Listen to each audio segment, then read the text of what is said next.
बिहार में एनडीए एक बार फिर से सरकार बनाने जा रहा है और बिहार में सबसे बड़ी पार्टी बनी है बीजेपी। और उसके बाद बीजेपी ने अपने दो पुराने चेहरों पर तो भरोसा किया है, लेकिन कैबिनेट में जो नीतीश कुमार के साथ शामिल होंगे उनको लेकर के अभी भी लिस्ट फाइनल नहीं हुई।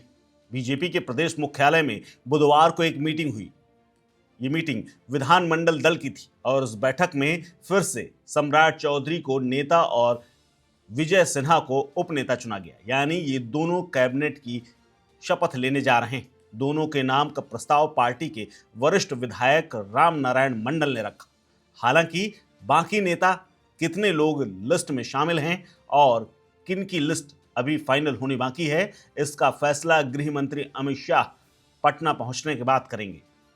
हालांकि इन दोनों नामों के समर्थन में 11 विधायकों ने बाकायदा हस्ताक्षर किए। इनमें प्रेम कुमार, राम कृपाल यादव, कृष्ण कुमार ऋषि, संगीता कुमारी, अरुण शंकर प्रसाद, मिथिलेश तिवारी, नितिन नवीन, वीरेंद्र कुमार, रमा निषाद, मनोज शर्मा और कृष्ण कुमार मंटू का नाम शामिल है।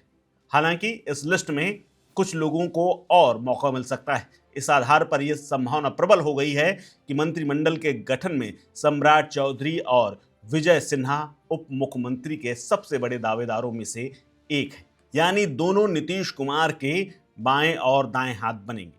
बिहार बीजेपी के इतिहास में दिवंगत सुशील मोदी के बाद सम्राट चौधरी और विजय ऐसे दूसरे और तीसरे नेता होंगे जो लगातार दूसरी बार उप मुख्यमंत्री का दायित्व संभालेंगे। हालांकि मंत्रिमंडल के अलावा कुछ विभागों को लेकर के भी बीजेपी ने लगभग लिस्ट फाइनल कर ली है कि किसको क्या प्रोफाइल देना है। मंत्रिमंडल में बीजेपी अनुभव, संगठन में जिसे कौशल हो, वरिष्ठता का भी ध्यान रखते हुए पुराने चेहरों पर दांव लगा सकती है। हालांकि देर रात तक किसी विधायक को मंत्री पद की शपथ लेने के लिए फोन तो नहीं गया है, लेकिन माना जा रहा है कि दिल्ली से लिस्ट बन चुकी है और अमित शाह की तरफ से सिर्फ इसको फाइनल किया जाना बाकी है। विधानमंडल दल की बैठक में बीजेपी के केंद्रीय पर्यवेक्षक और उत्तर प्रदेश के उप मुख्यमंत्री केशव प्रसाद मौर्य, केंद्रीय विधि एवं न्याय मंत्री अर्जुन राम मेघवाल, पूर्व केंद्रीय मंत्री साध्वी निरंजन ज्योति सह पर्यवेक्षक के रूप में इस बैठक में शामिल हुई थी और इन्होंने भी स्क्रूटनी की है। वहीं बैठक में बीजेपी के बिहार चुनाव प्रभारी और केंद्रीय मंत्री धर्मेंद्र प्रधान, बिहार प्रभारी विनोद तावड़े, बीजेपी के राष्ट्रीय मंत्री ऋतुराज सिन्हा और प्रदेश अध्यक्ष दिलीप जायसवाल भी शामिल हुए। दोनों नेताओं के साथ नीतीश कुमार के साथ उनकी पार्टी के यानी जदयू के तमाम नेता भी शामिल थे और इसका दृश्य एक बार फिर से नई कैबिनेट के तौर पर देखने को मिलने वाला है।